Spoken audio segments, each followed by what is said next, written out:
Shalom, Fallen Shua. Welcome back to the Rock. Welcome to the channel. To all the new subscribers, welcome. It's an honor to have y'all here. I'm thinking about doing another channel introduction. I haven't done a channel introduction for like 4 years, maybe 3-4 years, 4 or 5 years, somewhere around there. I think it's time for me to do one. But anyways, the times that we are in. I know a lot of people are storing or putting things back: provisions, food, water, ammo, medical supplies, toiletries, tools,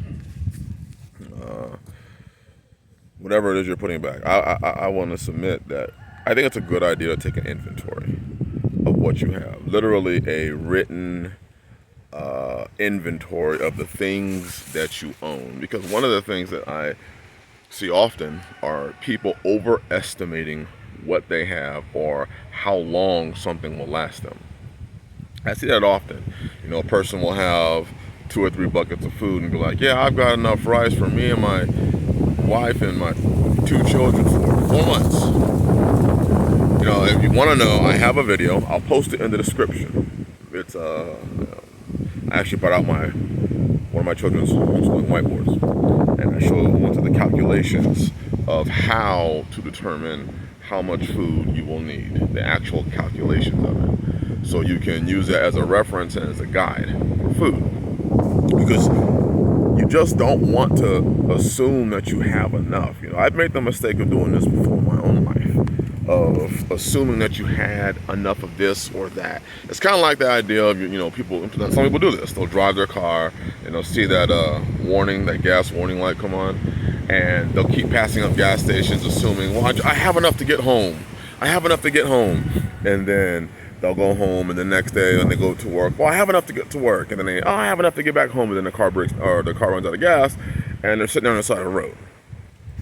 Well, when it comes to the situations that we can see unfolding, food scarcities, climate, weather, I don't even want to call them anomalies, regularities, it sounds more appropriate. When all these things happen, you don't want to be that person that thinks you have enough, and you don't. So I believe it's a good idea to inventory, to have at least a really good rough estimate, a highly accurate estimate of what it is that you own, and of your capabilities with those things that you have. There's nothing worse than a person who buys a firearm and thinks that they're immediately, Chuck Norris, Rambo, mixed in, Jason Statham, I don't know, all those, gun heroes, John Wick. There it is. They believe that they're John Wick. They believe they're Keanu Reeves and John Wick, and they've brought their gun out to the range and sat down at the desk or the shooting table, and they brought out their little sandbag and their cushion so that they could. No, you have to actually go through the trainings, understandings. For instance, if you have a firearm, have you taken your firearm apart? Have you actually disassembled it and assembled it? Do you know how to clear a jam? Some of the simple things. Clear a jam. Do you know which hole the bullet comes out of? Do you know where the trigger is? Do you know what to do if you pull the trigger and nothing happens? Because you may want to check first, did you even put a magazine in? Is it even loaded? Do you have the right magazines for your firearms? Do you have enough ammo for those firearms?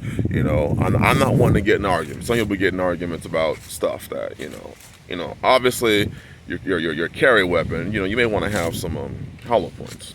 But some people want to get an argument of, when it comes to storing and putting things back for later, you want to make sure you get hollow points. And I'm like, well, hey, get Full Metal Jacket and call it a day. It's cheaper. You can put more back, and you can train with it. But again, I'm not one to get into those arguments. If you want to go out and get hollow point jacket, hollow points, go ahead. If you want to go out there and get full metal jackets, go ahead. But you have ammo? Do you have rounds to put down range in training? And if it's a case of self-defense, do you have magazines? Do you only have the one or the two that came with your pistol? Or do you have ample? Now, if you go on, PSA, you can get the PSA dagger for what, $400, and it comes with 10 magazines, 9mm. I'm a big advocate. I like the PSA dagger a lot. But do you have the things that you need, and are you aware of your capabilities?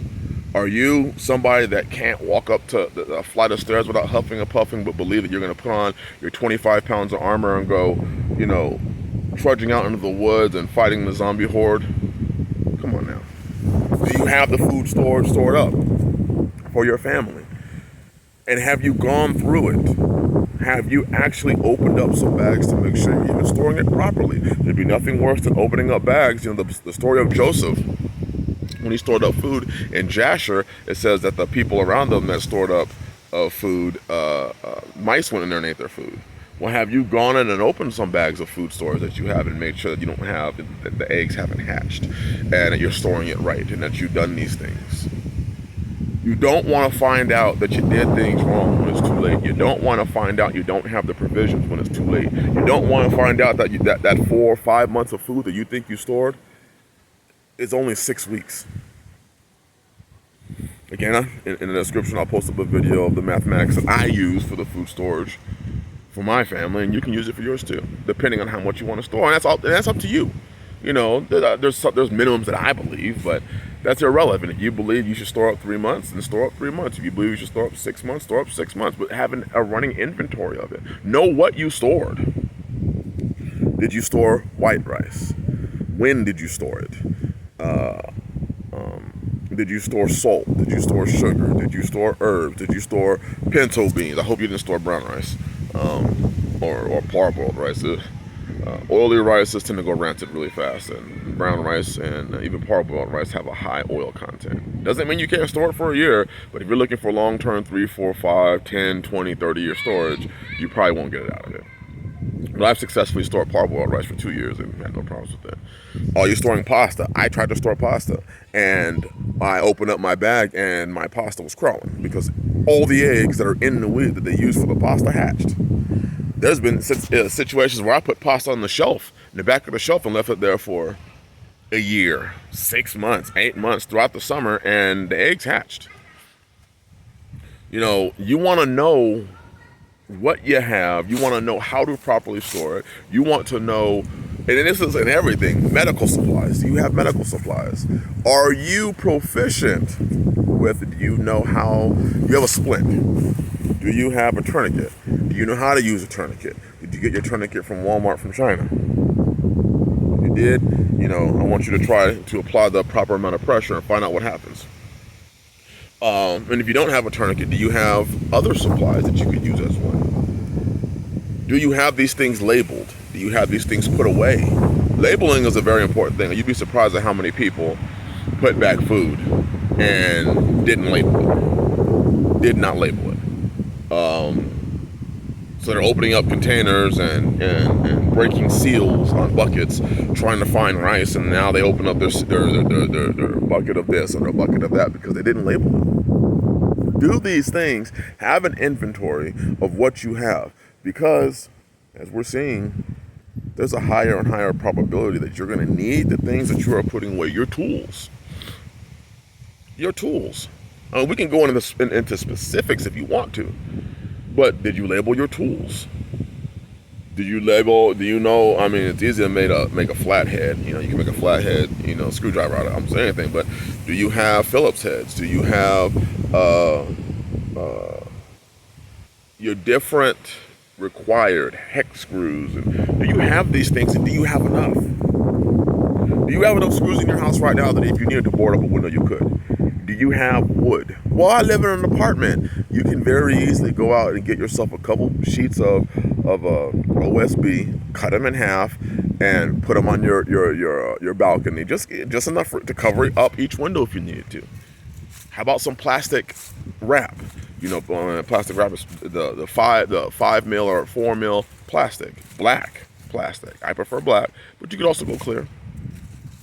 Do you have these things, bungee cords and ties and zip ties, and do you have them inventoried? Especially if these things you have for any sort of long-term possibility, but of things going haywire. But it's also just a good idea to know where your stuff is. I can't tell you how many times I've lost something here, didn't know where I put it, went out and bought another one, and as soon as I get home, I walk into a certain area and there it is. I mean, sure, it's great to have two.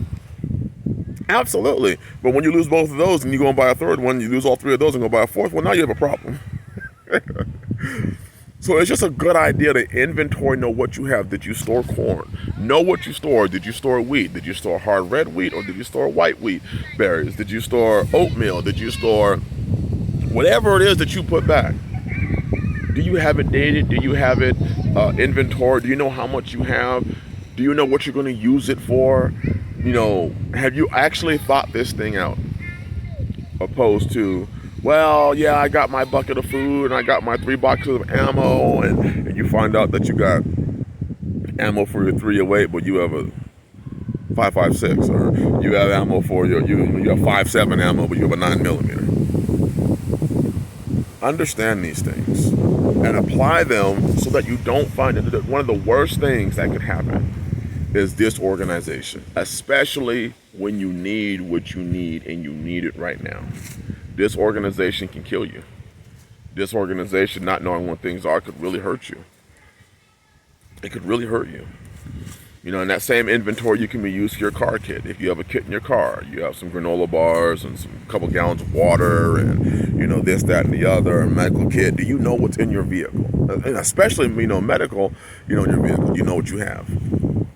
Do you know what you have medical inside your house? Do you have peroxide or alcohol or apple cider vinegar, or do you have herbs? Do you have Band-Aids? Do you have wrap? Do you have gauze? And how much do you have? You can't just say, especially if you're somebody who has asthma, do you have the nebulizer? Do you have your inhalers? How much? How long will it last you? Think of these things. And don't just assume that you've got enough because you've got your one little box of this, that, and the other, and you've got children, but you have one pair of sock for them, or they're depending on you. So instead of all these arguments that you seem to be having, in this world today, people are arguing about this, that, and the other. Can you do this? Can you do that? Is this lawful according to the book? Listen, I'm not arguing. If a person doesn't like the fact that I am living the way I'm living, they ain't living it, so none of their business. But here's a better question. Instead of you worrying about how I'm living, or worrying about how this person is living, or worrying about how to do this, do you have the provisions for your family? Do you have the order? Part of having order is knowing where those things are in your household. Just think about that, especially as these times get worse. Especially as you're seeing things befall the world that we thought we'd never see. So think about it. Get an inventory of what you have. Write it down. Know where it is. Go with your family and show them where these things are, so that they know, just in case of emergency, or just in case that the emergency extends more than 1 week, 1 month, y'all forbid, 1 year. Bless y'all. Shalom.